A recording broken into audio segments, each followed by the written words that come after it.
Ulufun umuduna müjde olmak ve sonra vermek istiyorum. Çünkü ben Hüdaparlıyım. Değerli misafirler, programımıza başlıyoruz. Sanat ve Şanlıurfa'nın en doğusuna gidiyoruz. Evet, Ceylanpınar adayımız Adnan Sağlam kardeşim. Buyurun efendim. Tamamladı. Ceylanpınar Hukuklular Sancar Derneği kurucu başkanı. Şimdi oradan biraz Ceylanpınar'ın kuzeyine doğru gidiyoruz. Bismil'e gidiyoruz. Bismil'de parti teşkilatımızı kurduğumuz günden beri üstün bir çaba ve gayretle hizmet eden Ali Bilmez kardeşimiz Bismil Belediye Başkan adayımız. 1964 yılında Bismil'in Bademli köyünde çiftçi bir aile. Rabbim kullandırmasın. Evet. Sırada Eğil var. Evet, Ali Durgunsu, Eğil Belediye Başkan adayımız. Ali Durgunsu Eğil İlçe Belediye Başkan adayı 1980 yılında Diyarbakır Eğil ilçesinde doğdu. Bizim 3. olağan kongremizde bizim bir kardeşimiz bir dua etmişti. Hatırlayalım hep birlikte.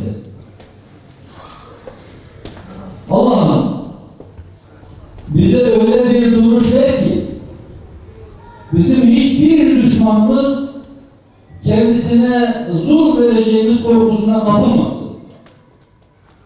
Allah'ım bize öyle bir duruş ver ki hiçbir dostumuz kendisine iltimas geçeceğimiz ümidine kapılmasın.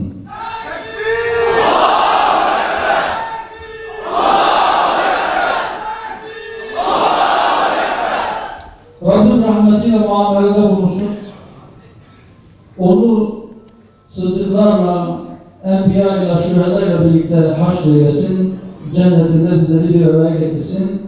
Bu vesileyle Mehmet Yavuz kardeşimize buradan bir kez daha rahmet okuyoruz. Allah-u Teala onu rahmetiyle, merhametiyle şad eylesin. Cennetinde almasın inşallah. Kağıtlarıydı Mehmet Yavuz hocamız. Urfa'yla bir hukuku vardı. Şimdi Urfa'da Kağıtlar Belediye Başkan adayımızı buradan ilan ediyoruz. Rahmetli Mehmet Yavuz kardeşimizin bize bir anlamda yadigarı, onun kardeşi Adem Yavuz hocamız.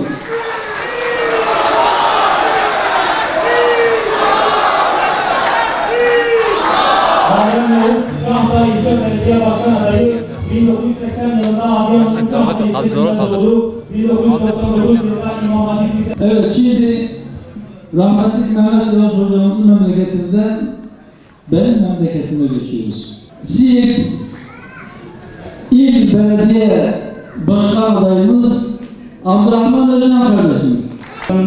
Ve zincir market alanında faaliyet yapan farklı şirketlerde yöneticilik yaptı. 2020 yılında Hüdapar'la aktif siyasete atıldı. İstanbul Beylikdüzü İlçe Teşkilatı kurucu üyeliği ve Beylikdüzü İlçe Başkanlığı görevini yaptı.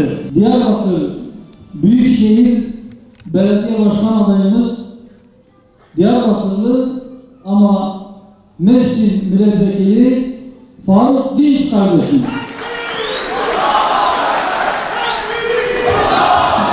Faruk Dinç, Diyarbakır Büyükşehir Belediye Başkan adayı 1985 yılında Diyarbakır'ın Dicle ilçesinde doğdu. İlkokulu Pekmezciler Köyü'nde, ortaokulu Kocaalan İbo'da tamamladı. Hazreti Eyüp ve Hazreti İbrahim'in memleketinde hani o Hazreti İbrahim ki ben batan şeyleri sevmem. La ökübbül afidin demişti. Evet, inşallah bizler de geçici olan makamları, mevkileri, sıfatları sadece birer araç olarak görürüz. Neyin aracı? Bu aziz milletimize, bu kadir-şinas milletimize daha fazla hizmet edebilmenin aracı. O hizmet de inşallah Rabbimizin rızasına kavuşmanın aracı olsun. Hz. İbrahim'in şehrinde inşallah Urfa'da şehreminini bulacaktır. Emir kardeşim, Emir Aslan, buyurun.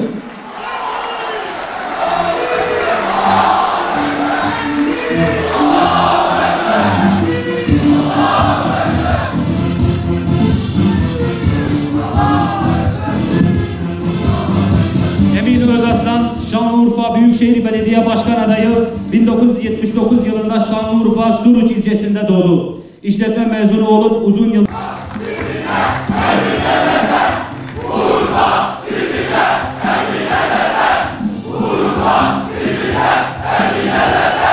Rabbim utandırmasın.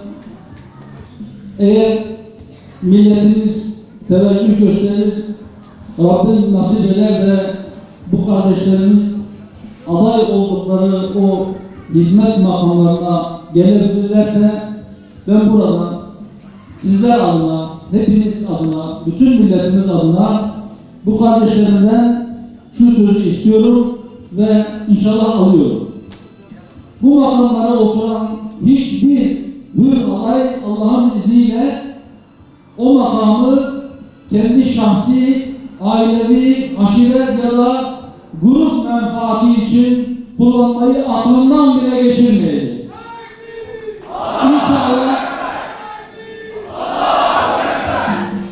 İnşallah biraz önce bahsettiğim ilkeler doğrultusunda milletin malını millete hizmet için kullanacak ve millete hizmet etmeyi şereflerin yüksek derecelerinden birisi olarak kabul edecek ve bu uğurda terleyecek, çaba sarf edecek.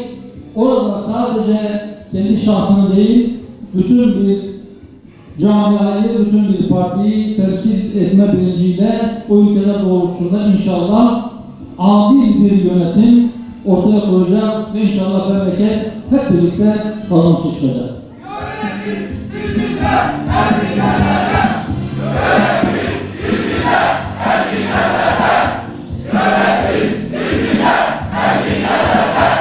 Rabbim utandırmasın. Rabbim mahcup etmesin. Rabbim muvaffak eylesin inşallah. Allah hepinizden razı olsun. Değerli misafirler, genel başkanımıza ve belediye başkan adaylarımıza teşekkür ediyoruz.